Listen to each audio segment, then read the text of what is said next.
साथियों को मेरा ओम जी। मैंने भद्रासन के बारे में 2 वीडियो बनाई, जिसमें मैंने आपको बताया कि यूरिन इन्फेक्शन, किडनी इन्फेक्शन, महिलाओं के यूट्रस तथा प्रॉब्लम और उसके लाभ भी बताए। अब मैं इस सीरीज की तीसरी वीडियो बनाने जा रही हूँ, इसमें आपका स्वागत है। चलिए, एक पौधा ऐसा जिसे गोखरू या गोक्षुर के नाम से भी जाना जाता है, ये पूरे भारत में मिलता है। चलिए, अब हम जानेंगे इसके बारे में कि किस मात्रा में हमें लेना चाहिए, इसकी तासीर क्या है और हमें इसके लाभ क्या हैं। चलिए, अब हम स्टार्ट करते हैं। हाय, कैसे हो आप? चलिए, ये एक पौधा, इसका जो पौधे का एक फल होता है, ये कांटेदार होता है और ये चने के आकार का होता है और ये देखने में तो पहले हरा होता है, मगर ये सुखाने के बाद इसका कलर चेंज होने लगता है। और हम अब इसके बारे में बताएंगे कि ये 2 तरह का होता है, एक देसी गोखरू और एक जंगली गोखरू। अब हमें इसे कैसे यूज करना है वो मैं आपको बाद में बताऊंगी। अब पहले मैं इसके लाभ बताऊंगी, इसकी तासीर बताऊंगी। ये आयुर्वेद के अनुसार ये इसकी जो गोखरू की जो तासीर है, ये शीत है, अर्थात ठंडी बताई गई है। अब हमें ये हमारे शरीर में इन्फेक्शन, पूरी गंदगी को बाहर निकालने का काम करता है, ये गोखरू यूरिन के द्वारा। चलिए, ये कफ, पित्त और वात में काम करता है, परंतु इसे वात और पित्त में ये आयुर्वेदिक के द्वारा ये सब इसे ज़्यादा यूज करते हैं। जैसे हमें 10 मूल में इसका 1 भाग है जो इसे सबसे ज़्यादा पावरफुल है, वो गोखरू हमारे शरीर की गंदगी को दूर निकालता है। ये यूरिन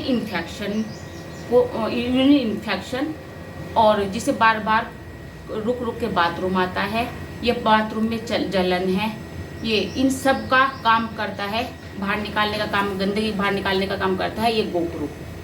और किडनी की इन्फेक्शन को, जिसकी किडनी इन्फेक्शन हो, किडनी में या फिर जलन इन्फेक्शन हो या फिर सिकुड़ जाती है, ये हमारी जो किडनी सिकुड़ जाती है, ये किडनी का साइज बड़ा हो जाता है, उसमें भी ये काम करता है गोखरू। और महिलाओं के यूट्रस तथा महिलाओं की समस्याओं को, यूरिन की समस्याओं को सबको दूर करता है ये गोखरू हमारे शरीर की गंदगी को, पूरी गंदगी को बाहर निकालने का काम करता है ये गोखरू। यूरिन की जितनी भी समस्या है हमारे शरीर में, इसे सबसे ज़्यादा गोखरू को लाभदायक बताया गया है, क्योंकि ये हमारे शरीर की गंदगी को बाहर निकालता है गोखरू। चलिए गाइज, अब मैं आपको इसके लाभ बताऊंगी। लाभ बताए मैंने आपको, तो अब मैं इसके बताने की विधि बताऊंगी कि कैसे ये यूज करा जाता है। चलिए गाइज, मैं आपको दिखाती हूँ गोखरू कैसा होता है। हाय गाइज, देखना, ये गोखरू है, इसे गोखरू कहा जाता है। ये कांटेदार होता है और इसका कलर देखना चेंज हो गया है सूखने के बाद, मगर इसे कूट के यूज करा जाता है गोखरू को। ये चने के आकार का होता है, देखना गाइज, उसे कूट के ऐसे रखा जाता है। देखिए गाइज, अब हम इसकी बनाने की विधि दिखाएंगे, बताएंगे आपको कि कैसे बनाया जाता है। चलिए गाइज, ये हमने एक पैन लिया, इसमें हमने पानी डाला 400 ग्राम।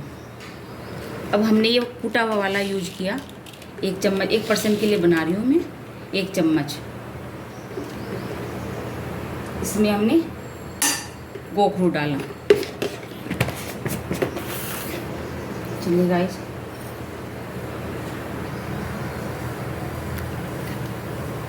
गाइस, ये मैंने इसमें 1 गिलास पानी का डाला है और इसमें 1 चम्मच मैंने गोखरू की डाली है कूट के।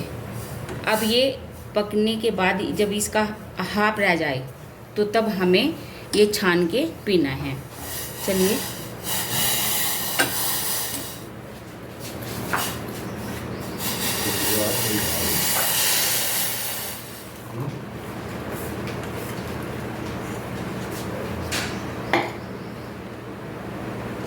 गाइस देख ली, इसका कलर ही ऐसा हो गया है पकने के बाद।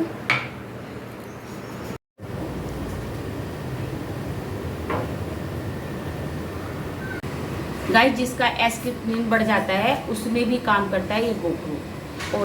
और मैं एक बात और बताती हूँ गाइस, जैसे गुर्दे में पथरी हो जाती है या पथरी के कारण हमारे गुर्दे में दर्द होने लगता है और हमारे इतना दर्द होता है कि हम सहन भी नहीं कर पाते, और उसमें वहाँ पे और यूरिन के रास्ते जलन भी होने लगती है और ब्लड भी आने लगता है, क्योंकि जहाँ पर पथरी होती है वो जो इससे जो हिलती है तो उससे दर्द होने लगता है। तो उसमें भी काम करता है गोखरू। गोखरू के साथ आप पत्थर चट का जो पत्ता होता है वो भी आप ले सकते हो, और उसमें दोनों चीज़ लीजिए, आपको लाभ होगा। और इससे अलावा गाइज आप पूरी हमारी जो पूरे शरीर की बॉडी को में जो जितना भी इन्फेक्शन हमारे शरीर में होता है उसे बाहर निकालने का काम करता है यूरिन के रास्ते ये गोखरू। चलिए, अगर हमारी ये वीडियो अच्छी लगी तो लाइक कीजिए, शेयर कीजिए और सब्सक्राइब कीजिए। धन्यवाद।